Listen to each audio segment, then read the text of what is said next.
Hi, everybody, and welcome back to our next episode of Pro-Spectives. I am here with my friend and client and partner in crime, Donna Sovie, who is the owner and CEO of Check and Balance Business Solutions. So, I'm so excited you're here with me.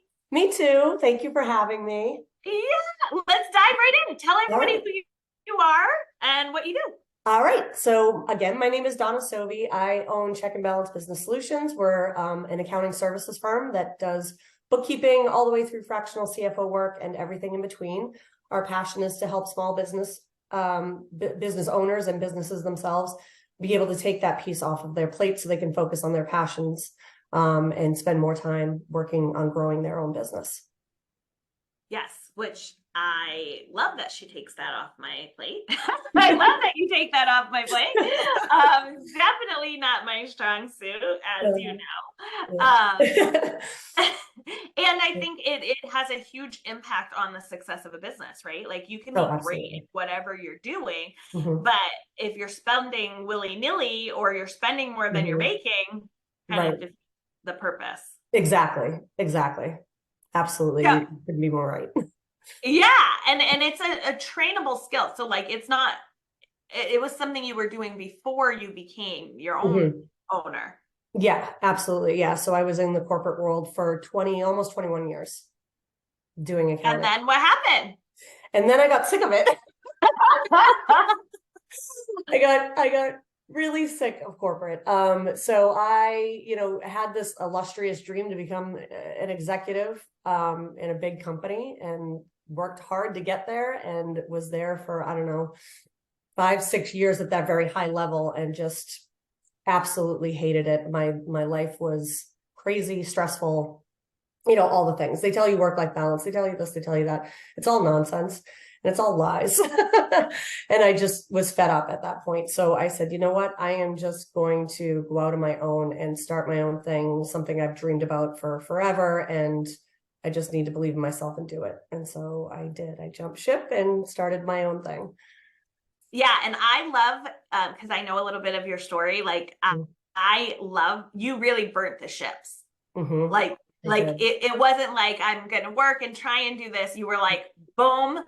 Nope. And tell us more about that because it was an Yeah. interesting time. It was. It absolutely was. So I left the corporate world at the end of December of 2019.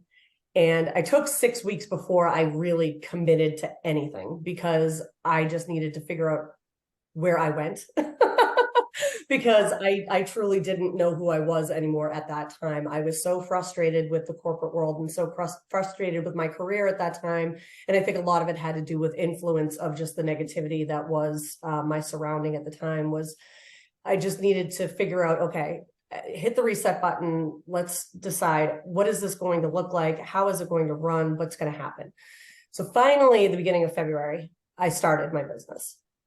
And then I went on vacation, and then my grandson was born, and then the world shut down. I was gonna So say, and then what? yeah, exactly. So the world shuts down, and I did actually have a couple of clients in hand, which was good. It got me through the summertime.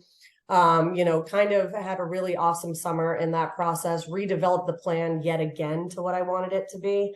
And then really started pushing it hard, that fall. And that's when things really started to ramp up for me and, networking like crazy. And then just client after client coming on board. And it was fabulous. Quite frankly, I was shocked by how quickly it just all came together in that little bit of time. Well, and that's when we met. Yes, it is. Yep. October of 2020. Yeah. And I mean, talk about putting yourself out there Mm, because I know at the event we met at, we were kicking off a networking event. mm-hmm. And, there were people there I knew, and you just found it. I Like, did, was it yeah. social media on Facebook or Yeah, it something? was on Facebook. A friend of mine who was actually thinking of going out on her own as well at the same time had shared it or liked it or something. So I saw it somehow in my news feed and I was like, ooh, a networking group for women. I'm all in. So I literally signed up an hour before it was starting and I showed up. I'm like, and I did have to say to myself, it's okay. You're walking into a room full of people you don't know, but whatever. Yeah. You can do this. So I did, and it was transformational. Yeah, because networking has become a huge part of your business, like not just in the organization that we're in a part of together, but in more and more. So tell us about how networking has impacted your business. Oh, it's been a huge impact on my business because, with accounting and finances, people are very protective, right? And they don't necessarily want to go with somebody that they just pull off a shelf, so to speak. They want to know that somebody that they know and trust knows that person and can trust them because of the connection that they have.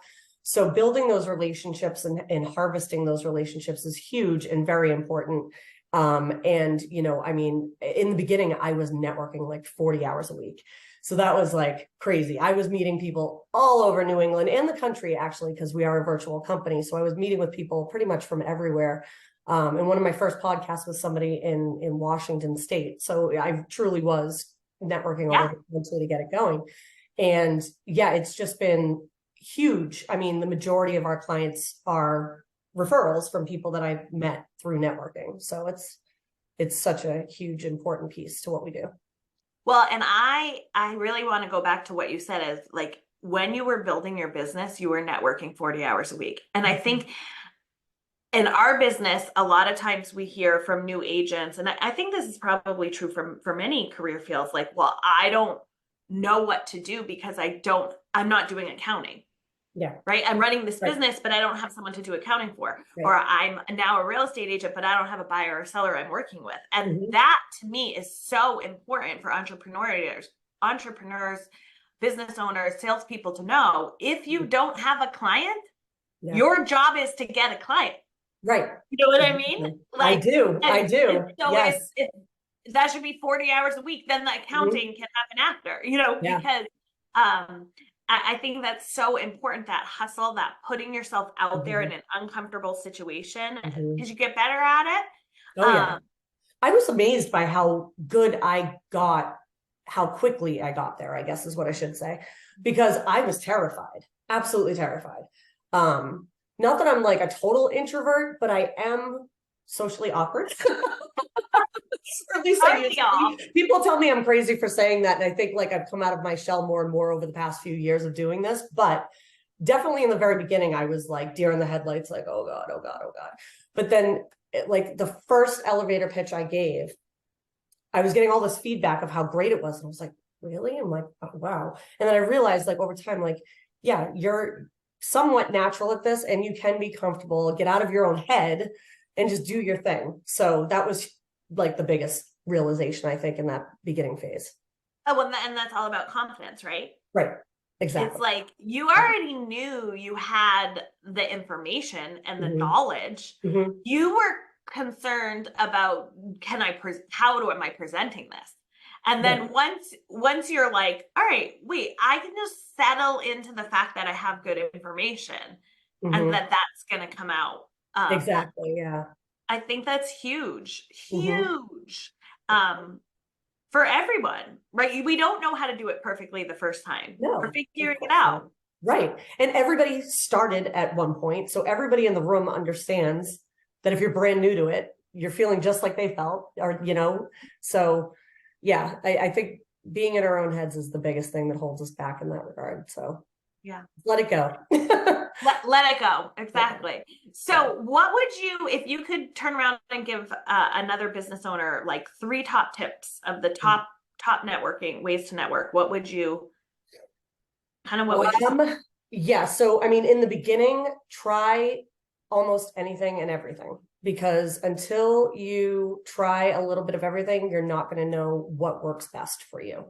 If you start with just one thing and you're like, all right, I'm going to see if this will work, that's not the best avenue, because the more exposure you have to various groups and various people, not only the more connections you make, but the more you're going to realize where you fit for yourself, for your personality, for what you're looking to achieve, for where your audience is. Because, like for us, right? So we have totally different things.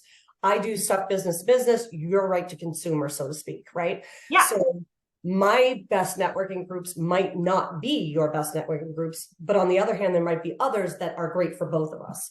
So figuring that stuff out in the very beginning is great, and just, dabbling in whatever you can, and then start to, after 3 to 6 months, start reining it in and say, okay, what's been working, what hasn't been working, what's been a great connection for me, or even a support system for me.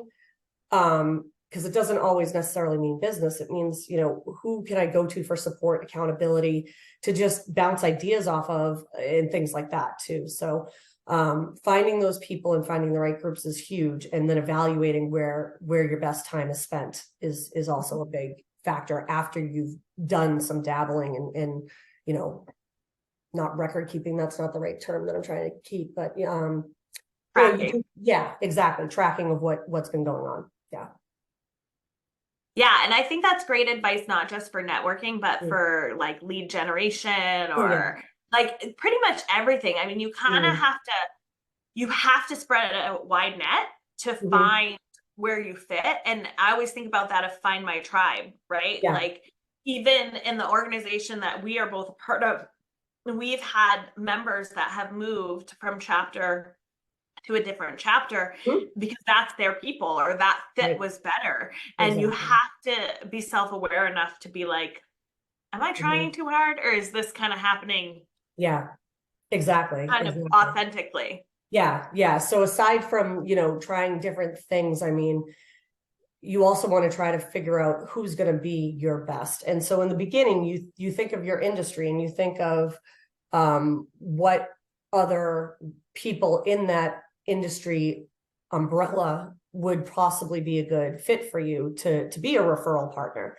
And it doesn't necessarily end up being that, but you start with that list. And then as you go and you're doing all of this networking and you're keeping track of who's actually sending you referrals or who's actually making other connections for you that are good, those are the things that you want to start narrowing in on too, so that what your little triangles are, or, little pods of people are that work best for your industry and your business. So and your business. The other one. I think that's so huge too, because it's about, we don't know what we don't know. Right. And I feel like our businesses, just like growth, just like personal development, they're constantly evolving. And so to review and refine. Yes. Review and refine. This is my initial thought, is I want clients like this.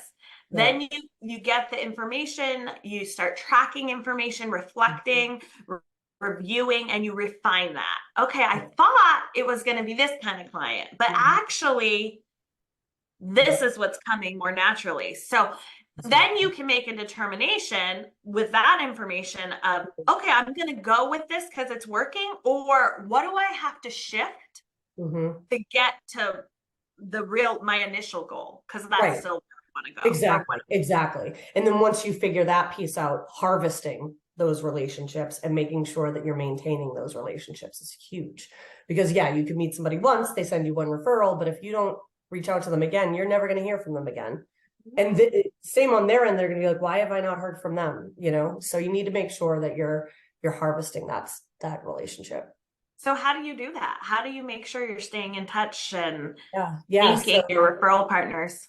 So every once in a while, I will go through my list of, I do keep track and I keep notes of people that I've met with. And that's what I basically use my CRM for, is, people that I've met with, what industry are they in, all of the different notes, and the last time we met, and dates. And so I go through that, and I periodically will, pick out the ones that I haven't talked to in at least 30 days and say, hey, I'd love to get another coffee date on the books. Let's get it done.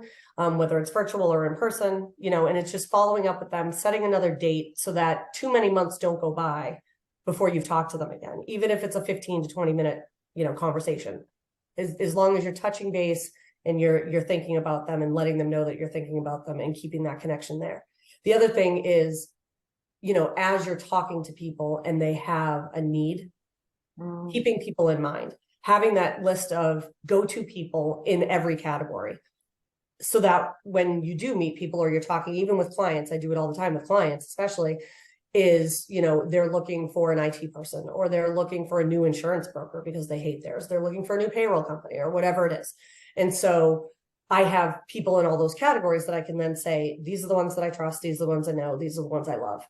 You need to go to them. And then I have even started to, because it's been 4 years now that I've been building these relationships. So I'm getting to know people's personalities. So now I'm at the point too, like, who would you best work with?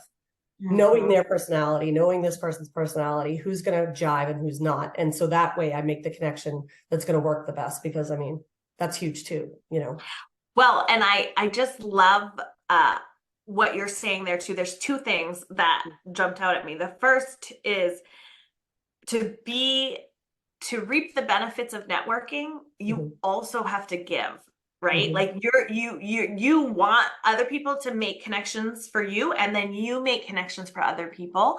And that's how you kind of keep the ball rolling, which I just love. But the other thing I'd love to hear more about is I also, use a CRM, and I think it is, we both run very relationship-based businesses, and I think it's absolutely necessary. Can you tell the audience a little bit more about what a CRM is and why you think it's so valuable for every business owner to have? Yeah. So essentially it's a contact database type software, but all of them do so many different things. However, you can track your leads, you can track your networking partners, you can track those leads that then turn into sales and become a project for yourself, all different types of stuff. And like I said, we use it for various things. We do use it for client referral lead generation, and we put them through that process. And then when they're onboarded, they get moved over. We use it for the networking piece the most. And that's to take all of the people that we've met with, put them into not only their industry category, have all the notes about them. We even have things like birth dates and things like that in there. And, last time we met, how we met them, all of those types of things. And then it's easily at a glance, it's searchable, it's huge. So you can easily find people and narrow it down to who you're trying to look for. And then, on the sales side of things, it's great because, not only do you see where all this stuff came from and where the leads came from, where you are in the process with that person, what needs to be done, all of those types of things. But then when you turn that over into either, a dead lead, so to speak, or an actual project that you onboarded, you still have that data. So now you know either what went wrong or what went right. You have all of the notes that you took in the process of creating that lead and harvesting it and everything like that. So it's good historical information to reflect on when you're trying to revamp any area of your business, whether it's networking, who's working, who's not working, who have I met with, who have I not met with recently, follow-ups and things like that, to, okay, where did these clients come from? Who's my referral partner on that? And even linking them back to that networking contact, right, that gave you the lead. So it's huge, one place to hold all of that type of information, be able to connect it all pretty easily. Yeah. And I think, accounting by nature is very tracking, detail oriented. And I think most people consider numbers. It's like, okay, yeah, we have to keep track of those numbers. But the thing is, what a CRM does for me is it helps me also keep track of my people. Yes. And it's like, when are big things happening in their life? How did I connect with them? Where did they come from? And all of that information also informs your business.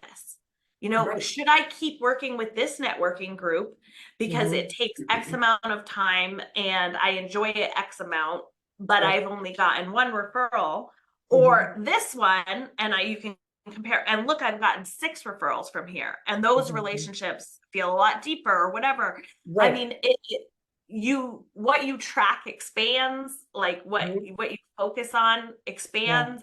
And the thing is too, I know I've heard people, well, how do you keep it all straight? It's like, you don't.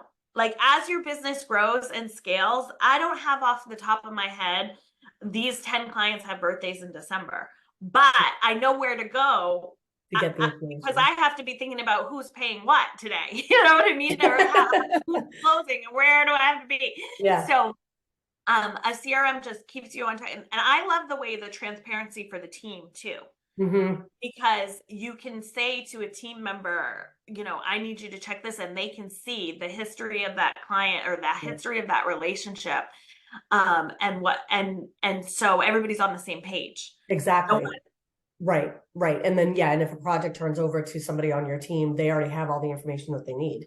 They don't need to ask you all, 50 different questions. What's the email? What's the phone number? Or whatever it is, Right. Which is great. But then, like you said, your team, depending on how your team is structured, like mine, my operations manager can easily see everything that everybody on the team is doing. And, if I ask her to get something, she can just go into whoever it's assigned to and grab it or what have you. Or if it's a networking thing, like you said, we share the same group of people. So, she can easily grab any information that she needs. Yeah, which is another really good point. It's a great management tool. It is. Are your employees doing what you've asked them to do? Exactly. Yes. Because create some transparency. Yeah. Because our CRM is hooked up to our task management software too. So yeah, she can easily see that. And the other thing that I like about it too is how it integrates with our marketing email. We have a separate marketing email platform just because of templates that work better with that one versus the other. But yeah, being able to just, we put it in one place and it automatically goes over there. And so now, that person's either on a newsletter or on a contact sheet for something else, I love it. Yeah. All right. So what has been the best piece of advice you've ever received? I've gotten a lot of good advice. I think the one that's holding the strongest for me right now, because it's something that I've been working on, is not just creating the boundary, but holding the boundary, right? And that's whether it's personal, networking, clients, what have you. And I have been doing very well the past couple of weeks, which is good. But it's so important to hold those boundaries for our own well-being, because, when we're business owners, entrepreneurs, we're running around like crazy. We're always on, always. Doesn't matter if it's a Sunday afternoon and we're supposed to be, I don't know, sledding with the family. We're still like, oh, should I check my email? I wonder if that person got back to me. Should I do this? Oh, wait, I have to take care of that. Like, even when I'm walking the dog in the woods, my mind is going crazy. And I have all these things like, oh, I got to do that. Oh, I got to do that. Oh, I got to do this. And it's a Saturday morning and I should just be enjoying my Saturday walk, right? So I've even caught myself in those moments lately saying, nope, think about where you're going to go on vacation in April. Hey, girl, I hear you. I was supposed to plans with friends last night at 5:30. And I had stuff going on at work. It's after hours, but I'm still doing it. And at 6:00, my girlfriend's like, hey, I'm coming to pick. I'm like, I didn't hold that boundary for myself. I didn't say, no, I deserve, in this case, walk away from work. It'll be there later. And, in this case, it all worked out. But to your point, we can set them. You can put in your calendar as an entrepreneur, oh, this is when I'm going to work out. This is when we're having family dinner. And how often do we just bowl over that? Or to your point, I've been working a lot more at home. And my husband just had surgery, so he's been home. And I had to say today, close my door, don't interrupt me, don't do this and don't do that. But how often have I trained him and the kids that they can't interrupt me? Right. I haven't held that boundary. I haven't refused to look at them in the door, and so we just teach people it's a flimsy boundary. Exactly. When we don't hold the boundary, people think it's okay. And so, and then, and reaffirming that boundary can sometimes be hard because they're like, but it's been okay in the past. And you need to be like, I know, but I'm trying to hold myself accountable and I need you to respect that. And this is the boundary that I need. And this is what I need to be able to have a happier, so to speak, well-being about myself and just feel better about myself all around. breeds resentment, right? Mhm, So it like when does. they say, well, it's been okay before, it's like, well, it actually really hasn't been okay Right. before. Yeah. I just And I'm wasn't not saying blaming anything. you, I'm blaming me, you know? Yeah. So true. Yeah. So true. Yeah. All right. So what are the plans for the business moving forward? So moving forward, we are planning to continue to not only take on new clients, but we are, thinking about some acquisitions. We're thinking about future expansion. We do have some pretty hefty goals to hit in the next couple of years to hit that, what is it, 7-figure mark. Yeah, yeah. The So some pretty elusive exciting things. seven-figure mark. Yeah, yeah. I want to hit that 7-figure mark. I So think you can do it. I have all the faith in I you. do too. I do too. All right, ready for rapid fire? Sure, go for it. All right. I already know the answer to this one. Favorite place to vacation? Oh, St. John, Virgin Islands. Easy. What is, if you had to choose one word to describe yourself?